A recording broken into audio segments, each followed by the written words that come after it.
Without warning, the new housekeeper found Dr. Han Minho in the bathroom while he adjusted the strange device balanced precariously on the edge of his sink.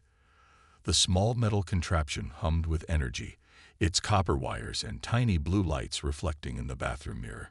Minho didn't hear the door open over the high-pitched whine emanating from his invention.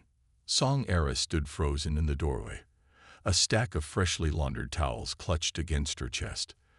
This was only her third day working as a housekeeper in the isolated mountain observatory, and already she'd found her employer doing something bizarre. "Dr. Han," she finally said, causing him to jolt upright, nearly knocking the device into the sink. "Don't move," he shouted, lunging to stabilize the machine. "Please, just stay exactly where you are." Era remained still as instructed, watching wide-eyed as tiny motes of light began to form in the air between them. The lights swirled and coalesced, forming what looked like mathematical equations floating in midair. As the machine's pitch increased, a small tear appeared above the bathtub, a rip in the very air itself, glowing with soft blue light. Minho's face transformed from panic to wonder. "It's working," he whispered. "It's actually working." Era should have been terrified. She should have dropped the towels and run. But something about the beautiful lights and the pure joy on Minho's face kept her rooted to the spot. "Is this why the electric bill is so high?" she asked calmly. Minho turned to her, blinking in surprise. Then he burst into laughter, the sound echoing off the tiled walls. "Yes, Miss Song. This is exactly why the electric bill is so high." The swirling equations suddenly pulsed, and the tear in reality expanded. A beam of light shot from the rift, scanning the bathroom before settling on Minho. Then it shifted, scanning Era from head to toe. "Don't be afraid," Minho said quickly. "It's just taking readings." "Readings of what?" Era asked, surprised by her own calm. Before Minho could answer, the light vanished, and the rift collapsed with a soft pop. The equations hung in the air for a moment longer before fading away. Minho rushed to his device, examining a small display screen. "Incredible," he mumbled. "The signal went through." "Signal?" Era set the towels down on the closed toilet lid.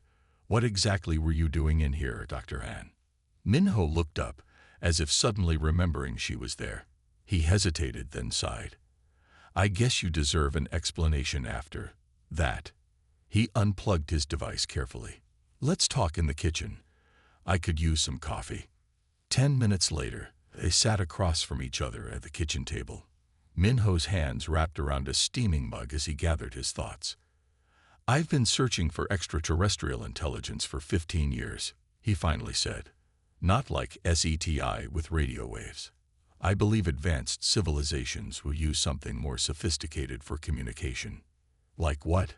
Era asked, sipping her own coffee. "Like tiny tears in the fabric of space-time. Quantum ripples that could carry information instantly across vast distances." Minho's eyes lit up with passion. "The bathroom has the right dimensions and reflective surfaces to create the resonance chamber I needed. And what you did today, it worked." "I think so. I sent a simple mathematical sequence, a universal language." He shook his head in wonder. "But I never expected to get an immediate response." Era leaned forward. "That light that scanned us, that was a response." Minho nodded slowly. "If I interpreted the readings correctly, something received our signal and sent one back." As if on cue, all the lights in the house flickered. Minho's phone chirped with an alert. He pulled it from his pocket, and his face went pale. "What is it?" Era asked. "A power surge at the observatory." He stood quickly. "I need to check the equipment." They rushed to the small observatory attached to the house. Inside, computer screens flashed with data while telescopes moved on their own, adjusting their positions without command. "That's impossible," Minho whispered, watching the main telescope swivel toward a specific point in the sky. The main computer screen suddenly cleared, displaying a single message in glowing blue text. Come and take TESTAB Lodis HED. Coordinates received. Delegation en route. Arrival 14 Solaires to ICLEs. Minho staggered backward, bumping into Era. No, no, he muttered. This can't be happening. What does it mean? Era asked, steadying him. It means someone, or something, is coming here. In 2 weeks. He looked at her with wide eyes. I never meant for this to happen. The experiment was just supposed to send a signal, not invite them. Before Era could respond, the phone in the observatory began to ring. Minho answered it cautiously. Dr. Han speaking. He listened for a moment, his expression growing increasingly confused. Yes, I'm aware of the anomaly. How did you? I see. Yes, I'll expect you shortly. He hung up and turned to Era. That was the National Security Office. They detected the energy spike from my experiment. They're sending someone here immediately. Are you in trouble? Era asked. Minho laughed weakly. I may have accidentally initiated first contact with an alien civilization. Trouble doesn't begin to cover it. 3 hours later, a black SUV pulled up to the observatory. 2 people emerged, a stern-looking man in a dark suit and a woman in civilian clothes carrying a scientific equipment case. Minho and Era met them at the door. Dr. Han Minho, the man asked, showing identification. I'm Agent Kang from the NSO. This is Dr. Park Joyan from the National Aerospace Research Institute. Come in, Minho said, leading them inside. Once seated, Agent Kang got straight to the point. At approximately 10:47 this morning, we detected an unusual energy signature from this location, followed by what appears to be a focused signal from deep space. Can you explain? Minho described his experiment while Dr. Park listened intently, occasionally nodding. You created a quantum entanglement field in your bathroom. Dr. Park asked, unable to hide her excitement. That's revolutionary. And dangerous, Agent Kang added, if you've truly made contact. A sudden beeping interrupted from Dr. Park's equipment case. She opened it quickly, revealing an array of sophisticated monitoring equipment. The screen showed a massive energy signature approaching Earth from the direction of Alpha Centauri. It seems we don't have time for debate, Dr. Park said quietly. Something is coming. Agent Kang rose. Dr. Han, you and Ms. Song will need to come with us. Your expertise will be required. My expertise. Minho laughed nervously. Agent Kang, this was an accident. I have no expertise in alien contact. You're the only human who's communicated with them, Agent Kang replied grimly. That makes you our foremost expert. As they prepared to leave, Era touched Minho's arm. When I applied for this housekeeping job, I didn't expect first contact with aliens to be part of my duties. Despite everything, Minho smiled. If it helps, finding me experimenting in the bathroom probably wasn't in your job description either. Actually, Era said, her expression suddenly serious. Finding you was exactly my assignment. You're not really a housekeeper, are you? Minho asked, studying Juwoo across his kitchen table. The morning sunlight streamed through the windows, illuminating the strange tension between them. The floating equations and mysterious rift from yesterday's bathroom incidents seemed almost like a dream now.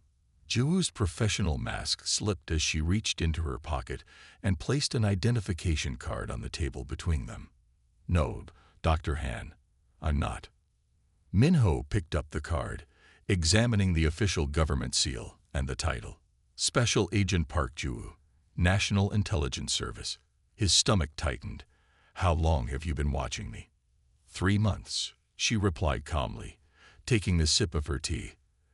Ever since your energy usage patterns triggered our monitoring systems. No normal household uses power the way yours does, especially one so remote. Minho slumped back in his chair. So the government knows about my research. Not just our government. Ju's expression turned serious. What you did in that bathroom yesterday wasn't just an experiment. You sent a signal across dimensional boundaries, and something out there received it. The kitchen suddenly felt colder. Minho set down his coffee mug before his shaking hands could spill it. That's impossible. The equipment was just a prototype. A test. A test that succeeded beyond anyone's expectations. Ju pulled out a tablet and slid it across the table. 3 days ago, multiple listening stations around the world detected an unusual pattern of radiation from deep space. Yesterday, moments after your experiment, they detected a direct response aimed specifically at this location. Minho stared at the data on the screen. The patterns were unmistakable, deliberate, structured, and clearly not natural phenomena. This can't be happening. It gets more complicated. Ju continued. Last night, after I reported your experiment, our deep space monitoring stations picked up something else. She swiped to a new image on the tablet. This object just changed course and is now heading directly for Earth. The image showed a blurry shape against the blackness of space, but its movement path was clearly marked, a straight line pointing directly to Earth. Based on its acceleration, it will arrive in 2 weeks, Ju said quietly. Minho felt the blood drain from his face. I never meant to. I didn't think it would actually work. Ju finished for him. That's the interesting part. Your approach to dimensional physics is unlike anything our scientists have tried. You succeeded where teams with billions in funding failed. But that still doesn't explain why aliens would respond, Minho said, trying to wrap his mind around the situation. We have a theory. Ju leaned forward. The dimensional rift you created sent a signal with a very specific mathematical sequence, one that showed intelligence and understanding of basic dimensional principles. It was like lighting a beacon that said, we're here and we understand the universe. And now they're coming to visit, Minho whispered. They're coming because they think we've mastered dimensional physics. Ju's voice was tight with worry. They believe they're meeting a civilization that has achieved technological parity with them. But your experiment was just a lucky breakthrough. A fluke, Minho said bitterly. An inspired fluke, Ju corrected him. But the problem remains. Humanity isn't ready for whatever advanced knowledge these visitors might share. We don't have the scientific framework to properly understand or control it. Minho stood up suddenly, pacing the small kitchen. Then we need to warn them off somehow. Send another signal explaining the mistake. That might make things worse, Ju cautioned. If they realize how primitive we are compared to them, who knows how they'll react? They might see us as a threat, or worse, as primitive beings not worth their time. The quiet beeping of Ju's phone interrupted them. She checked it quickly, her expression growing more serious. A car is coming to pick us up in 30 minutes. The government is assembling a response team, and they want you there. Me? Minho asked in surprise. I'm just a theoretical physicist who conducts experiments in his bathroom. You're the only human who has successfully created a dimensional rift, Ju reminded him. That makes you our most valuable asset right now. As they packed essential items, Minho's mind raced. How is the world handling this news? They aren't, Ju replied.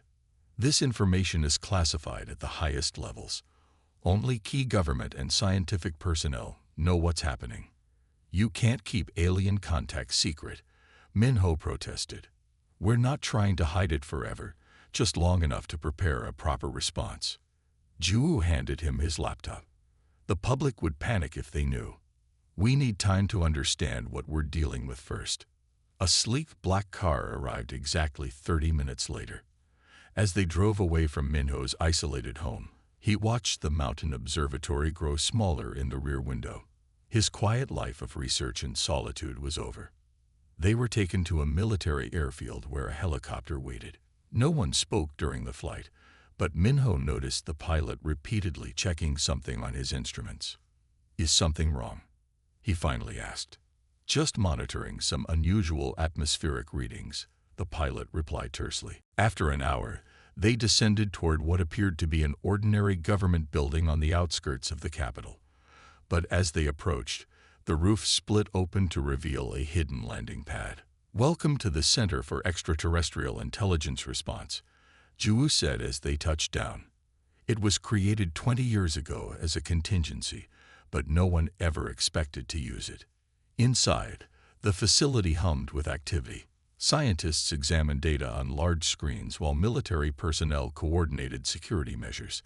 In the center of the main room stood a distinguished man with silver hair, directing the chaos with calm authority. "Dr. Han," the man said, approaching them. "I'm Director Ko Sung-moon. Thank you for coming." "Did I have a choice?" Minho asked. Director Ko smiled thinly. "We all have choices, Dr. Han. Yours is whether to help us prepare for what's coming or to sit on the sidelines while others determine humanity's fate." He led them to a secure conference room where several people waited around a large table. "This is our core response team," Director Ko explained. "Top scientists, military strategists, linguists, cultural experts, and diplomatic personnel." A woman with intense eyes looked up from her tablet. "So this is the bathroom physicist. Dr. Yoon Minji is our leading theoretical physicist," Director Ko introduced. "She's been studying your work." "What work?" Minho asked. "I haven't published anything in years." "Your power consumption patterns," Dr. Yoon explained. "We've been trying to reverse engineer what you were attempting based on the energy signatures." Brilliant approach, if unconventional. Before Minho could respond, alarms began blaring throughout the facility. Everyone rushed back to the main room where the large screen showed a new development. "The object has accelerated," a technician announced. "New arrival estimate is 7 days." Director Ko turned to Minho, his calm facade cracking slightly. "It seems our visitors are eager to meet us. We need to understand your breakthrough immediately, Dr. Han. The fate of humanity may depend on it." As the facility erupted into organized chaos around him, Minho looked at Ju. Her expression was no longer that of a housekeeper or even a secret agent, but a woman facing an uncertain future alongside 6 billion other humans. "I never imagined my bathroom experiment would lead to this," he said quietly. "Few great discoveries happen the way we expect," she replied. "The question now is what we do next." Minho rubbed his tired eyes as he stared at the massive screen displaying the countdown. 14 days, 7 hours, 22 minutes until the alien delegation would arrive. The secret government facility buzzed with activity around him.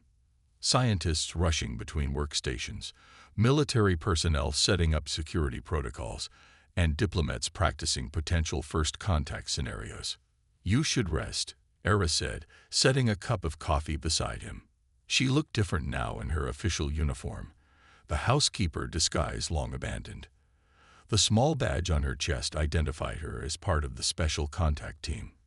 "How can I rest?" Minho gestured at the chaos around them. "In 2 weeks, humanity meets aliens for the first time, and it's all my fault." "Not your fault. Your achievement," corrected Dr. Park Ju-yin as she approached their table. The quantum physicist had become Minho's closest ally in the days since his bathroom experiment. No one has ever created a stable dimensional rift before. The scientific community would be celebrating if the circumstances were different. Director Kim Chun-ho, the stern-faced leader of the newly formed First Contact Division, joined their small group. "The president wants another update. What do we know about our visitors?" Minho pulled up the data they had collected. Based on the signal patterns, they call themselves the Celestial Harmony. Their message suggests they believe we've mastered dimensional physics, which we haven't, Director Kim said flatly. "Not fully," Minho admitted. "My experiment was partly luck, partly intuition. That's the problem." Director Kim pointed to another screen where scientists were frantically trying to replicate Minho's bathroom experiment in a proper laboratory setting. So far, they had failed. They expect to meet equals in technological advancement. Instead, they'll find a species that stumbled onto dimensional communication by accident. Era spoke up. Does that matter? We've made amazing advancements in other areas. It matters if they decide we're not worth their time, Dr. Park replied. Or worse, if they see us as primitive and easy to conquer. The word conquer hung heavy in the air. Security protocols had been established worldwide. Military forces were on high alert, but instructed to show no aggression. Nations that had been enemies for generations suddenly found themselves working together against a potential common threat. We need to impress them somehow, Director Kim said. Show them humanity has value.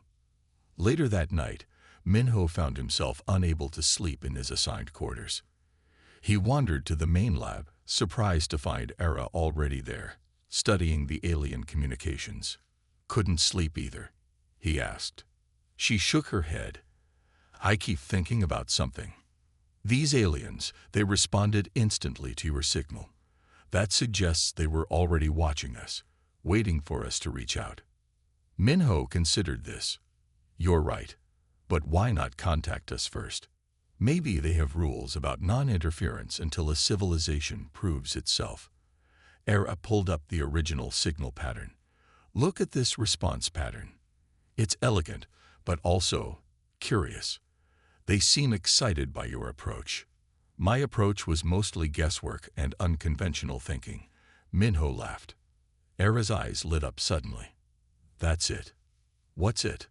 What if that's what impressed them? Not that you succeeded, but how you succeeded. The next morning, they presented their theory to the leadership team. You're suggesting we focus on human creativity and intuition rather than technological advancement. Director Kim looked skeptical. Exactly, Minho said, warming to the idea. Most advanced civilizations would likely follow similar logical pathways to discover dimensional physics, but I approached it differently because I wasn't constrained by conventional thinking. Humans excel at lateral thinking, Era added. We find connections where none seem to exist. We create art, music, literature. We dream and imagine. Dr. Park nodded slowly. It's possible an advanced, logical civilization might eventually stagnate in their thinking patterns. Our unpredictability might actually be valuable. So instead of pretending to be more advanced than we are, we showcase what makes us uniquely human. Director Kim didn't look convinced. Yes, Minho said firmly. Let's show them human creativity, adaptability, and intuition. The proposal sparked heated debate, but ultimately, with just 10 days remaining, Director Kim authorized their approach. What followed was a frenzy of preparation unlike anything Minho had ever seen. A delegation of Earth's greatest minds was assembled, not just scientists, but artists, musicians, philosophers, and innovators from diverse backgrounds. Each was chosen not for their credentials, but for their unique way of seeing the world. Minho worked with Dr. Park to prepare demonstrations of human problem-solving methods. They created puzzles that showcased human intuitive leaps rather than logical progression. Era coordinated with cultural experts to create exhibitions of human creativity. Everything from ancient cave paintings to modern digital art, from classical music to indigenous songs from around the world. This is either brilliant or the biggest mistake in human history, Director Kim commented as he reviewed their preparations. 7 days before arrival, a new message came from the approaching aliens. Curious about your species, observing unusual patterns in your communications, request explanation. The aliens had been monitoring Earth's sudden surge of activity and found it puzzling. They're expecting us to prepare technological displays, Dr. Park explained. Instead, we're gathering artists and musicians. It confuses them. That's good, Minho said. Confusion leads to curiosity. The final days were a blur of rehearsals and simulations. Everyone practiced their roles in the carefully choreographed first meeting. Security measures were quietly strengthened while maintaining a welcoming appearance. The night before the aliens' arrival, Minho found himself standing outside the facility, looking up at the stars. Era joined him, her presence now a familiar comfort. Scared, she asked simply. Terrified, he admitted. Everything changes tomorrow, for better or worse. Do you regret your bathroom experiment? Minho considered this. No, humanity was always going to reach this point eventually. Maybe it's better that it happened now, because of an accident, rather than after centuries of intentional signaling. Or maybe it happened exactly when it was supposed to, Era said, looking up at the stars. Maybe your unconventional approach was exactly what was needed. As they stood together under the vast sky, the facility behind them hummed with preparation. Inside, Earth's representatives rehearsed their roles one final time. Security teams checked and rechecked protocols. Scientists monitored the approaching ship. And somewhere above them, an alien delegation sped toward Earth, their expectations about to be challenged by humanity's most unpredictable quality: its endless capacity to surprise. Tomorrow, everything would change. Tonight, they prepared not with technology, but with humanity's most powerful tool: imagination. The morning dawned clear and cold as Minho adjusted his formal suit, a stark contrast to his usual casual clothes. Through the window of the preparation room, he could see the landing site, a flat field surrounded by a temporary structure that blended scientific equipment with cultural displays from around the world. They'd entered Earth's atmosphere, Era reported, entering the room. She too wore formal attire, her usual confidence tempered by nervous energy. Director Kim's voice came through the speakers. All personnel to designated positions. First contact in 20 minutes. The gathered representatives, scientists, artists, diplomats, and cultural experts moved to their places with practiced precision. Minho and Ara joined Dr. Park near the center of the reception area. Remember, Dr. Park whispered, let them take the lead. Watch for nonverbal cues. The sky brightened suddenly, as if a second sun had appeared. A low humming filled the air, vibrating through the ground and into their bones. Then it appeared, a vessel unlike anything humans had designed. It resembled a liquid silver teardrop, with no visible seams or propulsion systems, descending in perfect silence. It's beautiful, someone whispered, breaking the stunned quiet that had fallen over the assembly. The ship hovered 10 meters above the ground, then emitted a soft blue light that reached down to touch the Earth. Within this column of light, 3 figures began to materialize. Minho's heart hammered in his chest. This was no longer theoretical. This was happening. The aliens stepped forward as the light faded. They stood upright like humans, but were clearly not human. Their skin shimmered with a metallic quality that shifted colors slightly as they moved. Their eyes were large and multifaceted, catching the light like living gemstones. They wore simple garments that seemed to flow like liquid. Director Kim stepped forward as practiced. On behalf of Earth and all humanity, we welcome you to our world. The tallest alien inclined its head. When it spoke, the words seemed to form directly in Minho's mind, rather than through sound. I am Neri, speaker for the Celestial Harmony. These are my companions, Observer Tallow and Recorder Vini. The alien's mental voice carried a musical quality. We are pleased to finally meet the species that has broken the dimensional barrier. Director Kim gestured toward Minho. This is Dr. Han Minho, who achieved the breakthrough that allowed our communication. Neri turned those jewel-like eyes toward Minho, the bathroom physicist, as we have come to call you. Your method was unexpected. Despite his nervousness, Minho smiled at the title. Most of my colleagues would agree with that assessment. Would you show us this breakthrough device? Neri asked. As planned, Minho led the delegation to a recreation of his bathroom setup. The aliens examined the simple device with what Minho interpreted as confusion. This is all? Neri asked, circling the contraption. No quantum stabilizers. No dimensional anchors. No, Minho admitted. I worked with what I had available. The second alien, Tallow, touched the device gently. Impossible by all standard approaches, yet it worked.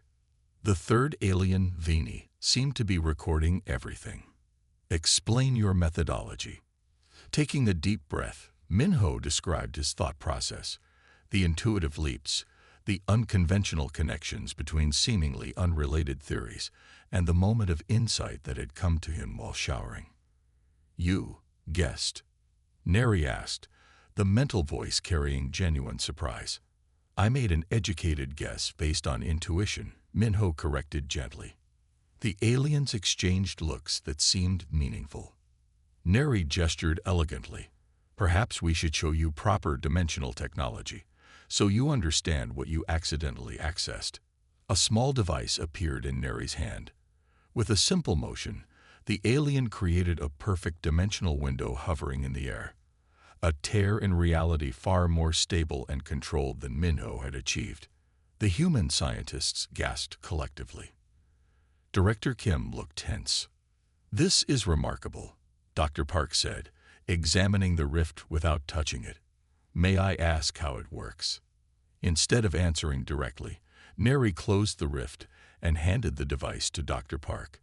Examine it. Understand it if you can. Dr. Park turned the device over carefully, then looked up with confusion.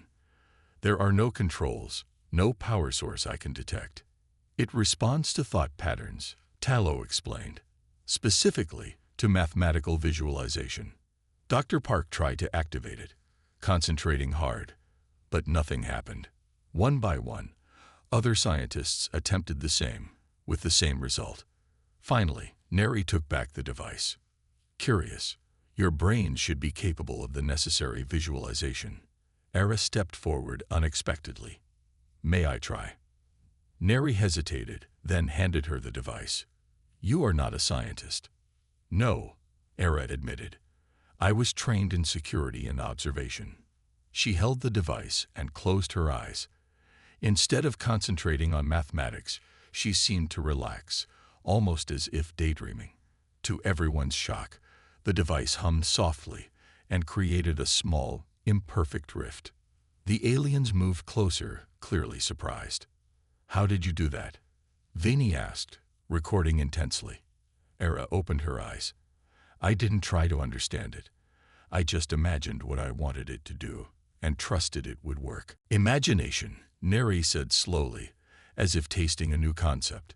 You bypassed the logical process entirely. The mood shifted then. The aliens requested demonstrations of human creativity. As planned, they were shown art, music, dance, and poetry. What hadn't been anticipated was their increasing fascination. When a small orchestra played a moving piece by Beethoven, Minho noticed Neri's skin changing colors in rhythm with the music. When shown abstract paintings, Tallow spent long minutes studying them from different angles. You create without specific purpose, Vini noted, observing a dance performance. It is inefficient but beautiful. Later, the aliens demonstrated more of their technology. Devices that could manipulate gravity, synthesize matter, and even predict probable futures. Each time, they seemed surprised by the human reactions. You immediately think of applications we never considered, Neri observed after humans suggested dozens of uses for a simple molecular manipulator. That's what we do, Minho explained. We adapt, we imagine new possibilities.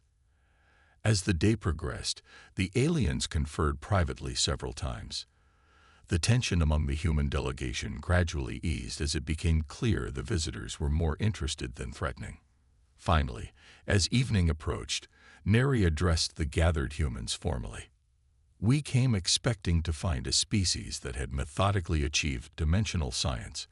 Instead, we found something far more rare and valuable, a species that thinks sideways. The alien's mental voice carried what felt like amusement. Our civilization has become linear in its advancement over millennia. Logical, predictable, efficient, and increasingly stagnant. Neri turned to Minho.